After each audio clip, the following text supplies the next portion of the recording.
Welcome to arts achievers. நீங்க இப்ப பாத்துட்டு இருக்கிறது ஈரோடு டிஸ்ட்ரிக்டோட first division test time table. So ஒவ்வொரு டிஸ்ட்ரிக்ட்டுக்கும் சேஞ்ச் பண்ணிருக்காங்க, ஒவ்வொரு மாதிரி இருக்கு. So Chennai district, Chengalpattu district already நம்ம போட்டிருக்கோம். பட் அதுவும் ரிவைஸ் ஆகி வந்திருக்கு. அது நான் இன்னும் அப்லோட் பண்ண கிடையாது வீடியோல.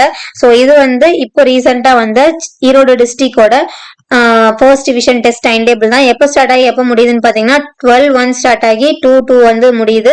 ஸோ எக்ஸாமுக்கு இடையில கொஞ்சம் லீவ்ஸ் இருக்கு. ஸோ ஹாஃப் இயர்லி எக்ஸாமுக்கு படிக்காதவங்க இதுல இருந்து படிக்க ஆரம்பிச்சா கூட போதும். நம்ம பாத்தீங்கன்னா நம்ம சேனல்ல ஆர்ட்ஸ் ரிலேட்டடா 11th and 12th தேவையான இம்பார்ட்டன்ட் கொஸ்டின்ஸ் நிறைய வீடியோஸ் போட்டிருக்கோம்.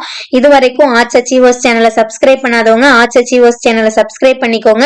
எக்ஸாம் 12/1 ஸ்டார்ட் ஆகுது, 2/2 தான் முடியுது. ஸோ இது முடிஞ்சோடனே நெக்ஸ்ட் உங்களுக்கு பிராக்டிக்கல் வர மாதிரி இருக்கும், இல்லைன்னா 1 more ரிவிஷன் டெஸ்ட் தான் இருக்கும். ஸோ இந்த டைம் நீங்க பர்டிகுலரா நல்லா யூட்டிலைஸ் பண்ணிக்கணும். இம்பார்ட்டன்ட் கொஸ்டின்ஸ் மட்டும் படிக்கிறவங்க இம்பார்ட்டன்ட் கொஸ்டின்ஸ், ரிப்பீட்டட் கொஸ்டின்ஸ் திரும்ப திரும்ப படிங்க. நம்ம டெலகிராம் குரூப்ல slow learners materials and then பாத்தீங்கன்னா கொஸ்டின் பேப்பர் எல்லாமே அவைலபிளா இருக்கு.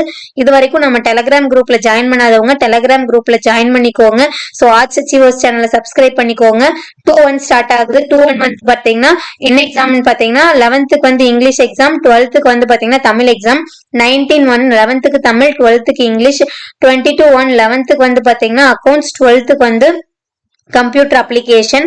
நெக்ஸ்ட் 24/1 பாத்தீங்கன்னா 11th காமர்ஸ், 12th எக்கனாமிக்ஸ். 29/1 பாத்தீங்கன்னா 11th ஹிஸ்டரி, 12th பாத்தீங்கன்னா காமர்ஸ். 30/1 பாத்தீங்கன்னா 11th எக்கனாமிக்ஸ், 12th அக்கௌண்ட்ஸ். 2/2/2024 பாத்தீங்கன்னா 11th கம்ப்யூட்டர் அப்ளிகேஷனும் சிறப்பு தமிழும், 12th பாத்தீங்கன்னா ஹிஸ்டரி. ஸோ இதுதான் உங்களோட டைம் டேபிள். ஸோ ஒவ்வொரு டிஸ்ட்ரிக்ட் பாத்தீங்கன்னா கொஞ்சம் லேட்டா ஸ்டார்ட் பண்ற மாதிரி இருக்கு. ஸோ எல்லாருமே லீவ் விட்டு தான் வைக்கிறாங்க. ஸோ ஹாஃப் இயர்லி எக்ஸாம் மாதிரி தான் ஒரு கண்டினியூட்டி இருந்துச்சு ஹாஃப் இயர்லி எக்ஸாம்ல. இதுல உங்களுக்கு டைம் படிக்கிறதுக்கான டியூரேஷன் கொஞ்சம் அதிகமாவே இருக்கு.